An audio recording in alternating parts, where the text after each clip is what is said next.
Selamat datang di Inspirasi Semagalas Talk Show pagi ini. Beri tepuk tangan yang meriah untuk MC kita, Bu Wulan.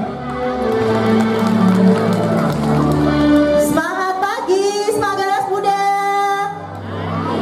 Mana suaranya kelas 10? Oh, belum datang ya.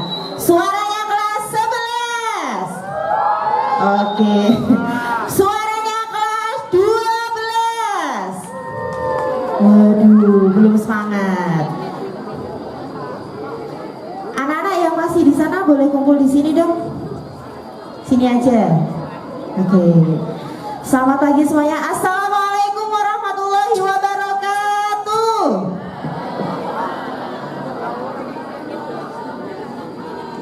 Yang terhormat Bapak Rusmianto SPD MPD selaku Kepala SMA Negeri 13 Semarang. Yang kami hormati Bapak Ibu Guru dan karyawan SMA Negeri 13 Semarang.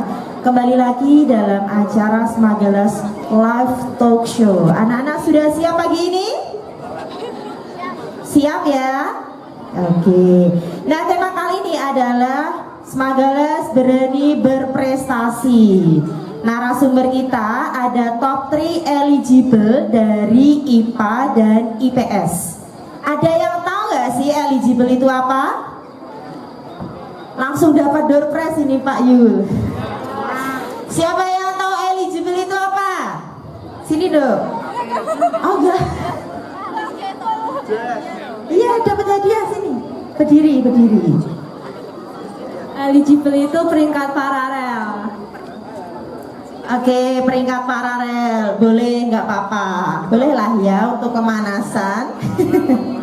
Baik, eligible itu apa sih? Eligible adalah anak-anak yang berhak ya, yang mendapatkan kesempatan untuk mengikuti seleksi masuk perguruan tinggi tanpa tes. Nah, kalau tanpa tes pakainya apa bulan? Pakainya adalah nilai rapot, betul. Jadi anak-anak yang ingin masuk dalam kategori eligible bisa dipersiapkan dari sekarang. Nah, nanti kita akan tanya para top 3 eligible bagaimana mereka bisa meraih peringkat tertinggi eligible SMA Negeri 13 Semarang. Untuk itu kita panggil, siap ya, beri tepuk tangan yang meriah dong. Oke, dari IPA, Ahsa Pingdalova, Arindra Anandita, Aurelia Salsabila. Oke, ini yang top 3 dari IPA. Oh, orang IPS keliru. Yang paling bawah. Ya, Sabila Kansa ada Sari, maaf. Yang IPS ada Aurelia Salsabila, Beta Amara Putri dan Hayara Alima. Oke, silahkan duduk. Sapa-sapa dulu dong. Boleh dong tepuk tangannya, nggak usah malu-malu.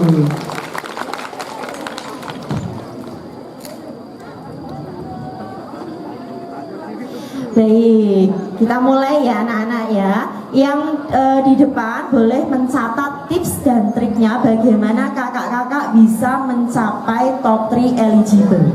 Artinya mereka adalah peringkat tertinggi yang ada di IPA dan di IPS. Nah, apa kabar semuanya? Baik. Deg-degan nggak nih? Iya. Oke, agak deg-degan ya. Nah, kita sapa dulu dong teman-temannya dari IPA, mana suaranya? Gak ada. Kok gak ada suaranya ya? Belum sarapan ya? Oh belum. Nanti sarapan sendiri-sendiri pas jam istirahat. Suaranya untuk IPS. Oke di sana. Ya, baik, kita mulai dari pertanyaan pertama nih. Bulan penasaran bagaimana perasaannya ketika anak-anak yang di depan ini menjadi top 3 eligible di SMA Negeri 13 Semarang. Boleh dari Mbak Sabila dulu.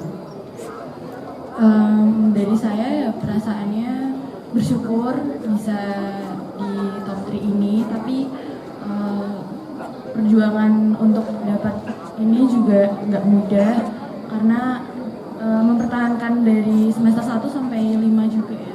Jadi cukup ya bersyukur dan berterima kasih kepada Allah Subhanahu wa taala. Oke. Baik, kalau Mbak Sabila lebih kepada bersyukur sekali bisa mencapai peringkat top 3 eligible di SMA 13 ya. Kalau Mbak Beta, gimana perasaannya Mbak Beta? Perasaan saya dapat top 3 eligible ini ya senang sama bersyukur juga. Oke, udah itu aja Mbak Beta. Oke. Nah, selain Mbak Beta, Mbak Pinda bagaimana perasaannya nih masuk top 3 eligible? Keren banget loh ya, bisa masuk top 3. Yang pasti yang pertama-tama bersyukur sama nggak nyangka karena itu juga dari kelas 10 semester 1 sampai semester 5 jadi kayak pembuktian proses pembelajaran gitu dari awal SMA gitu, tapi prosesnya masih berlanjut sampai nanti lulus. Oke, boleh yang mau tepuk tangan dong? Iya, artinya perlu proses perjuangan dari kelas 10 seperti itu kata Mbak Pinda. Kalau Mbak Aurel, gimana nih perasaannya Mbak Aurel? Gak nyangka ya Mbak Aurel ya bisa masuk top 3 eligible. Gimana perasaannya Mbak Aurel? Perasaan saya adalah tentu saja merasa senang dan bangga atas pencapaian diri. Kemudian juga tidak lupa bersyukur kepada Allah atas kesempatan yang telah diberikan. Oke, kalau Mbak Arin, gimana Mbak Arin perasaannya? Kalau saya alhamdulillah ya Bu, senang sekali karena kayak sama kayak teman-teman yang lain, hasil dari belajar dari kelas 10 sampai kelas 12 semester 1 itu tidak mengecewakan. Oke, keren ya. Nah terakhir kalau Mbak Hayara, perasaannya bagaimana? Tentunya sama seperti teman-teman sebelumnya, senang dan bersyukur karena mendapatkan hasil sesuai usaha dan jerih payah yang diberikan. Oke, boleh dong tepuk tangan buat semuanya. Jadi Bulan merangkum ya, dari pertanyaan pertama pastinya senang sekali, kemudian bersyukur dan merasa senangnya karena ternyata proses yang dilalui itu tidak mudah. Kemudian menjadi peringkat top 3 ini adalah hasil dari jerih payah. Artinya bukan yang mageran loh ya. Nah, yang masih males-malesan, ayo ini dicolek, jangan lagi mulai males-malesan supaya bisa masuk eligible. Nanti saat kuliah kalian tanpa harus tes seperti itu. Nah, pertanyaan yang kedua, seberapa penting eligible bagi top 3 nih? Dimulai dari Mbak Hayara dulu, boleh dong? Menurut saya cukup penting ya Bu, karena diharapkan dengan masuk eligible ini tuh ada jalur yang setidaknya lebih memudahkan untuk memungkinkan masuk ke perguruan tinggi negeri. Oke, cita-citanya Mbak Hayara masuk mana ini universitasnya? Bismillahirrahmanirrahim di Undip. Amin, boleh dong diaminin, amin, insya Allah ya. Nah, kalau Mbak Ahsa sendiri, bagaimana menurut Mbak Ahsa seberapa penting eligible itu? Kalau menurut saya tuh penting ya, karena eligible tuh sebagai pintu masuk buat masuk ke PTN, salah satu jalur gitu loh, tanpa adanya tes sama biaya yang untuk meringankan orang tua juga. Oke, itu aja. Nah, kalau dari Mbak Arin gimana? Menurut Mbak Arin seberapa penting eligible itu? Kalau menurut saya eligible selain untuk jadi tiket masuk ke PTN, itu eligible menurut saya bisa jadi salah satu cara kita untuk meningkatkan potensi diri di bidang akademik. Oke, berarti salah satu tiket masuk perguruan tinggi tanpa tes, kemudian meringankan beban orang tua karena pastinya biaya masuk ketika lewat SNBP ya, yang siswa eligible ini pasti biayanya akan berbeda dengan yang ujian mandiri. Kemudian kalau kata Mbak Arin, ini pembuktian bahwa potensi diri kita itu ternyata mampu gitu ya Mbak Arin ya. Nah, kalau menurut Mbak Sabila, bagaimana arti eligible bagi Mbak Sabila? Menurut saya untuk penting eligible itu tentunya ya sebagai jalur untuk masuk ke perguruan tinggi. Tapi hal terpenting ketika di eligible ini itu lebih ke prosesnya sih. Kayak maksudnya penting, bisa dikatakan penting karena prosesnya cukup tidak mudah untuk sampai di sini. Oke, tepuk tangan dong. Iya, jadi memang butuh proses, tidak bisa instan. Mie instan aja kalau mau dimakan perlu proses, apalagi mau masuk eligible, artinya butuh proses. Nah, kemudian apa motivasi belajar nih? Karena kan top 3 ini nggak mudah, dari ratusan bahkan bisa berjejer di tangga 3 tertinggi. Nah, motivasi belajarnya Mbak Beta ini apa Mbak Beta? Bulan penasaran kok bisa sampai top 3 nih. Motivasi belajar saya yang pertama itu membanggakan orang tua, ingin membuktikan bahwa saya bisa dan memaksimalkan nilai. Iya. Ada lagi? Enggak, sudah. Oke. Kira-kira orang tuanya sudah merasa bangga belum nih Mbak Beta? Enggak tahu. Nggak tahu. Nanti habis ini orang tuanya yang diwawancara ya. Sudah bangga belum ketika anaknya masuk top 3 eligible. Kalau Mbak Aurel, bagaimana Mbak Aurel? Motivasi belajarnya itu apa kok sampai bisa di puncak ini? Bisa di-sharing dong. Motivasi saya yang pertama adalah orang tua, ada perasaan untuk ingin menyenangkan hati kedua orang tua dan membanggakan kedua orang tua. Kemudian juga sebagai bentuk pertanggungjawaban sebagai pelajar, yaitu ingin membuktikan apakah mampu untuk menguasai mata pelajaran atau tidak gitu.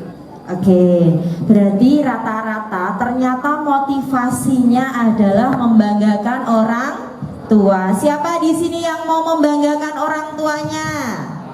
Oke, semuanya ya.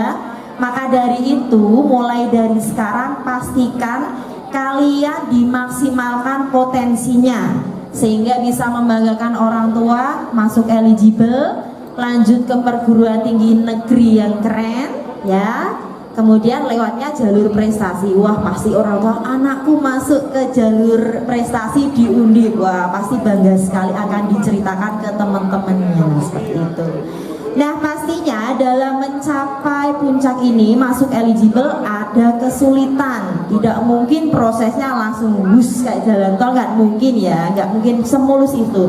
Pasti ada kesulitan yang dialami. Nah, kira-kira kesulitannya apa dan bagaimana cara mengatasinya nih Mbak Arin dalam mencapai top 3 eligible ini?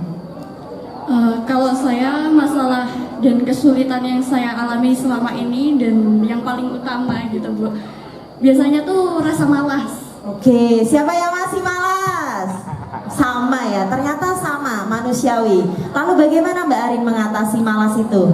Nah, biasanya kalau saya lagi malas belajar, malas mengerjakan tugas gitu, saya biasanya lebih ke yang mengingat gitu Bu, bahwa kan kita pelajar gitu, kewajiban utama kita ya belajar gitu. Biasanya saya membuat suasana belajar itu lebih nyaman dengan misalnya mendengarkan lagu atau misal menyiapkan cemilan-cemilan ketika saya belajar gitu. Jadi saya bisa nyaman.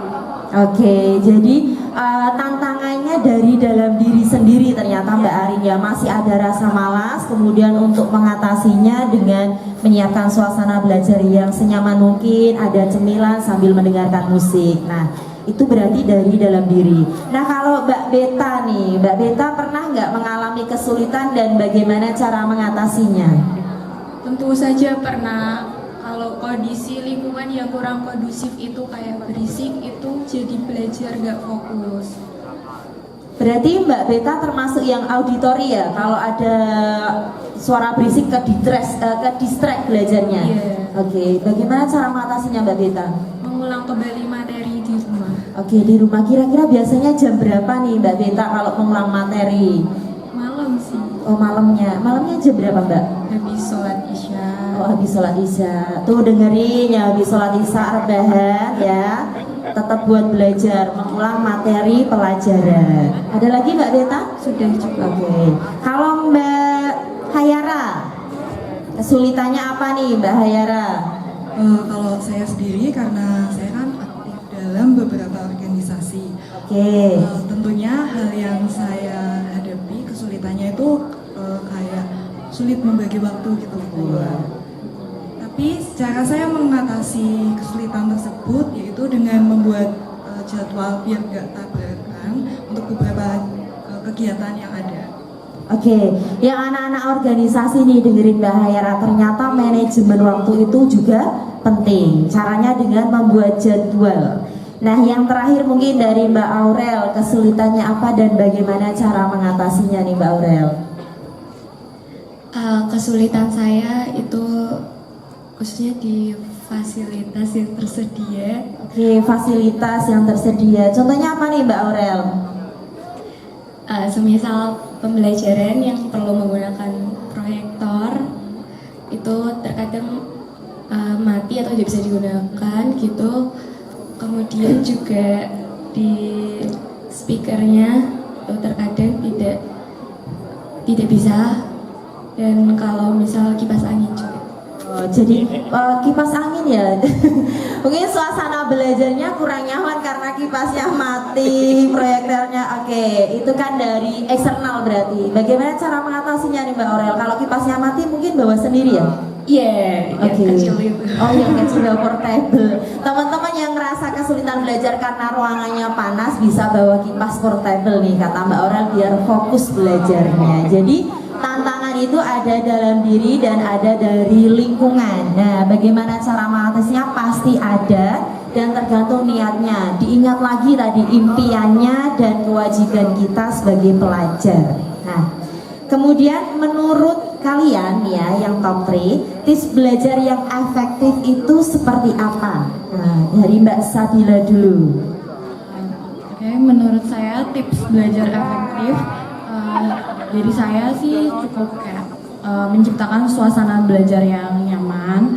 Terus untuk belajar itu menyesuaikan waktu yang pas bagi kalian. Jadi kalau misalkan belajar, tentu kalian nggak mau di kondisi yang lagi lelah atau capek. Jadi kalian coba istirahatin dulu diri kalian. Terus kalau memang udah siap untuk belajar, ya bisa dilanjut. Nah, ketika juga misal ada organisasi atau kegiatan seperti bimbingan belajar, itu juga kalian harus ngatur waktu yang benar-benar efektif, di mana kalian punya waktu belajar yang nyaman gitu. Jadi kalau misalkan dari saya ada bimbingan belajar itu biasanya kalau memang tidak kuat di malam hari, saya lanjut di pagi hari gitu sebelum berangkat sekolah. Ya pokoknya kalian ngatur waktunya harus secara benar dan baik gitu. Oke, berarti di manajemen waktunya. Kalau Mbah Ahsa Pingda ini gimana tips belajar efektif? Yang pertama-tama kalian harus itu ya istirahat yang cukup, karena istirahat yang cukup ini mempengaruhi daya kerja otak kita gitu. Terus kalau bisa di manajemen waktu tuh kayak di schedule gitu jadwal belajarnya biar lebih tersusun sama diwaktuin. Kalau misalnya kalian capek, istirahat beberapa menit gitu, jadi nggak full time belajar gitu. Oke, berarti harus ada jeda untuk istirahat juga ya, seperti itu. Dan yang terpenting ternyata mengatur waktu. Nah, kalau Mbak Aurel gimana Mbak Aurel? Tips belajar efektif menurut Mbak Aurel? Tips belajar yang efektif itu kalau di kelas saya selalu memperhatikan guru, Tuh dengerin, selalu memperhatikan Bapak Ibu guru. Jangan main HP sendiri berarti ya Mbak Aurel Iya, ya. betul. Terus tidak menunda pekerjaan rumah maupun pekerjaan pribadi, lalu individu. Kemudian juga setiap ada ujian atau ulangan harian itu saya biasanya belajar ketika jam pukul 3 pagi sampai jam 5. Menurut saya setelah tidur itu keadaan otak masih fresh untuk menangkap pelajaran gitu. Oke, jadi belajarnya istirahat dulu, istirahat lebih awal, bangun lebih awal untuk belajar. Nah, kalau Mbak Hayara, tipsnya apa nih? Kalau dari saya ya Bu Bulan, tips belajar efektif itu dengan mengenali gaya belajar kalian. Misalnya kan ada auditori, ada visual maupun kinetik. Selain itu, cara tips belajar efektif dengan mengenali apa yang membuat mood itu tetap bertahan ketika sedang belajar. Bisa dengan mendengarkan lagu atau makan kudapan gitu-gitu. Oke, berarti harus mengenali gaya belajarnya. Nah, yang auditori disesuaikan, yang visual juga disesuaikan, kemudian kinestetik, menyusun jadwal, dan pastikan suasananya nyaman. Nah, kalau Mbak Beta nih, tips belajarnya apa Mbak Beta? Tips belajar dari saya itu kan setiap orang nggak semua gaya belajarnya sama. Nah itu kita harus cari dulu. Terus itu disesuaikan nyamannya kita belajar itu gimana. Kalau saya kan gampang ngerasa bosen ya. Itu aku belajar 15 sampai 20 menit, terus istirahat 5 menit, lanjut belajar lagi. Oke, berarti nggak langsung full time berapa jam belajar ya Mbak Beta? Karena Mbak Beta ini ternyata tipikal yang cepat bosan. Cara mengatasinya belajar 20 menit, istirahat 5 menit, nanti lanjut lagi. Nah, yang terakhir tips belajar dari Mbak Arin seperti apa? Sama seperti yang udah disampaikan sama Kak Yara dan Beta tadi, kita harus mengenali gaya belajar kita masing-masing. Nah, karena kebetulan aku itu anaknya visual, jadi biasanya cara belajarku itu harus dengan membaca yang aku ulang-ulang terus sampai paham. Nah, terus biasanya menjelang ujian itu, aku bikin catatan kecil yang bisa aku bawa kemana-mana dan bisa belajar lewat catatan itu. Gitu. Oke, catatan kecil tapi nggak buat nyontek ya Mbak. Oke, nah kalau tadi yang tips belajar efektif untuk diri, biasanya di sekolah itu kan juga ada tugas kelompok. Nah, kadang ada yang bermasalah sama kelompoknya, mungkin belajarnya kurang efektif karena kelompoknya terlalu besar, atau mungkin ada yang kelompoknya terlalu aktif. Nah, ini bagaimana saran dan tipsnya belajar berkelompok menurut Mbak Pinda? Kalau saya sendiri kenali itu ya, apa namanya, potensi diri sama tanggung jawab pribadi. Jadi seharusnya memang udah tahu sendiri apa namanya tanggung jawab dalam kerja kelompok. Terus pembagian apa namanya tugas dalam kerja kelompok itu juga penting, sama dijadwalin aja gitu tugasnya apa aja. Sama kalau misal ada temen yang mungkin nggak kerja atau gimana, itu kalau saya sendiri pendekatan komunikasi dulu, ini maunya gimana, apa namanya, kamu bisanya apa, seenggaknya kayak dia bantu kontribusi dalam pengerjaan itu di kerja kelompok. Kalau sampai nggak bisa, itu ditegasin lagi gitu kalau saya. Oke, jadi pembagian tugas dalam kelompok jelas, kemudian kalau ada yang mengalami kesulitan ada pendekatan secara personal seperti itu. Kalau Mbak Sabila, tipsnya dalam belajar kelompok itu seperti apa? Untuk tips belajar kelompok, tentunya kita harus bertanggung jawab ya. Di dalam diri itu harus menumbuhkan sikap tanggung jawab yang besar, karena kerja kelompok itu bukan hanya dikerjakan oleh satu orang atau dua orang saja, tapi secara berkelompok. Jadi ketika sudah berkelompok, kita harus bisa memposisikan diri bagaimana kita harus bekerja di dalam kelompok itu, karena semua tanggung jawab itu ada di dalam diri sendiri. Dan menurut saya juga satu hal yang penting yaitu kepercayaan diri. Jadi kadang ada yang merasa bahwa ketika sudah berkelompok kepercayaan dirinya itu kurang untuk menyampaikan pendapat misalnya, terus untuk memberikan solusi atau segala macam, itu mungkin kepercayaan dirinya bakal kurang karena bisa jadi dia minder atau bagaimana. Tapi yang paling penting adalah tetap mengingat bagaimana kita harus bekerja di dalam kelompok itu secara tanggung jawab gitu. Jadi nanti kepercayaan diri akan timbul secara beriringan juga. Oke, berarti harus ada kontribusi ya. Boleh dong tepuk tangan untuk para top 3 eligible. Nah, yang terakhir nih quotes-nya dari para top 3 ini apa untuk memberikan semangat ke teman-teman. Nah, setelah ini ada door prize, jangan lupa pastikan kalian tadi sudah menyimak pembicaraan dengan top 3 eligible di SMA 13. Quotes dari Mbak Hayara, apa nih? Kalau dari saya, belajarlah bukan hanya untuk lulus, tetapi untuk mengerti apa yang dipelajari. Oke, tepuk tangan dong. Kalau dari Mbak Beta? Belajar, berusaha, dan berdoa. Oke, belajar, berusaha, dan berdoa. Kalau dari Mbak Aurel? belajarlah lebih giat dari ini untuk masa depan yang lebih baik. Oke, harus belajar yang giat untuk masa depan lebih baik. Kalau dari Mbak Sabila? Semua hal butuh proses dan gagal dijadikan pelajaran dan kesuksesan dijadikan sebuah motivasi. Oke, kalau dari Mbak Arin, quotes-nya apa nih biar teman-teman semangat belajar? Kalau dari saya, jadilah versi terbaik dari diri kalian masing-masing. Wis, keren ya. Kalau dari Mbak Asapingda? Cintai dirimu sendiri, hadapi dirimu sendiri karena masa depanmu itu bergantung pada perjuanganmu sendiri. Oke, tidak bergantung dari orang lain ya, artinya penting sekali. Nah, sekarang kita mau door prize nih ya. Siap-siap yang mau jawab boleh ke depan. Pertanyaan pertama ya.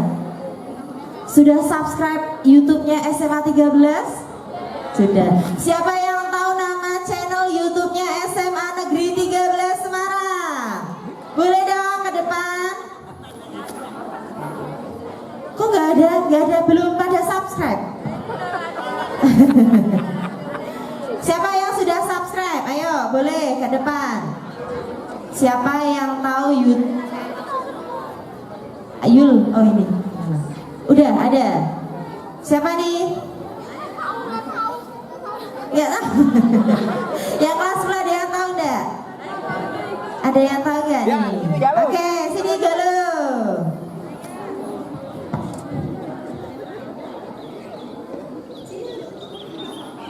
Nah, pertanyaan kedua, siapa yang sudah follow Instagramnya SMA Negeri 13 Semarang? Sini, yang sudah follow boleh diperlihatkan followingnya di IG. Coba lihatin following, nanti dapat hadiah. Channelnya apa Mbak? Mbak Galuh? SMA Negeri 13 Semarang Official. Oke, sip, dapat door prize. Tepuk tangan dong. Nah, yang sudah follow IG-nya SMA 13, dilihatin ke bulan, nanti langsung dapat door prize. Oke, sini sih. Oh, nggak apa-apa, dilihatin ke kamera. Ini Pak Yongki sudah follow ya. Yang belum follow, follow dulu. Iya, nanti kalau ada info silahkan di like, comment, and share ya. Masih ada 3 lagi. Oh, masih ada 3 lagi. Nah, sekarang bulan tanya. Tadi sudah bahas soal eligible. Quotes yang paling mengena di hati kalian. Coba disampaikan lagi quotes-nya apa? Oke.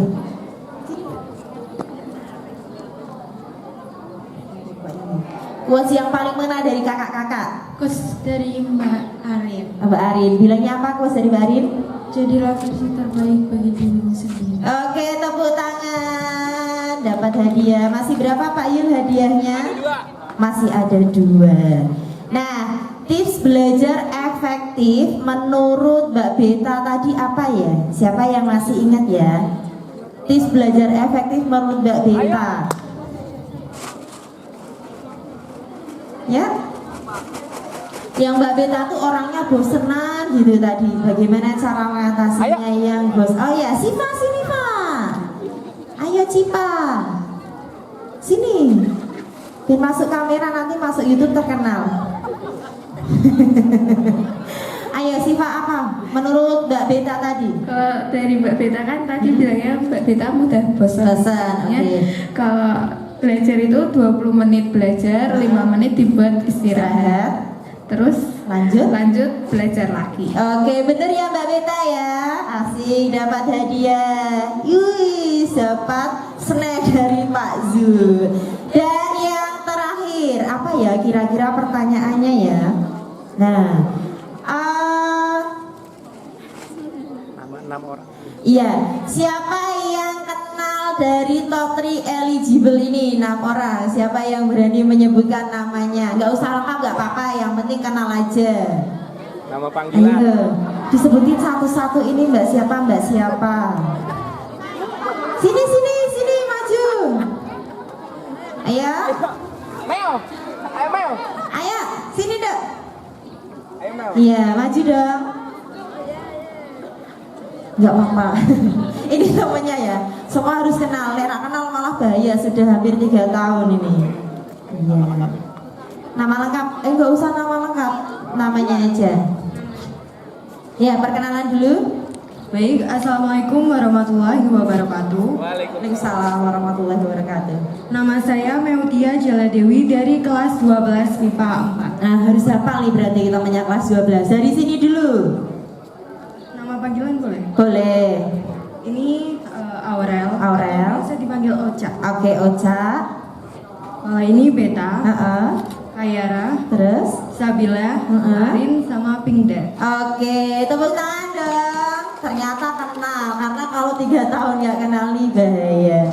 Baik, terima kasih anak-anak sudah mengikuti kegiatan Smagalas Live Show pagi ini. Semoga menginspirasi kalian dan dicatat ya, eligible ini adalah proses dari kelas 10 sampai kelas 12. Semester 1 sampai semester 5. Tetap semangat anak-anak, Smagalas Muda pasti berprestasi. Terima kasih. Wassalamualaikum warahmatullahi wabarakatuh. Waalaikumsalam. Jadi dari kegiatan tadi saya dapat manfaat kalau itu tuh membangun motivasi saya untuk terus meningkatkan prestasi saya. Nah, jadi saya berharap semoga pas kelas 12 nanti saya juga bisa mendapatkan top 3.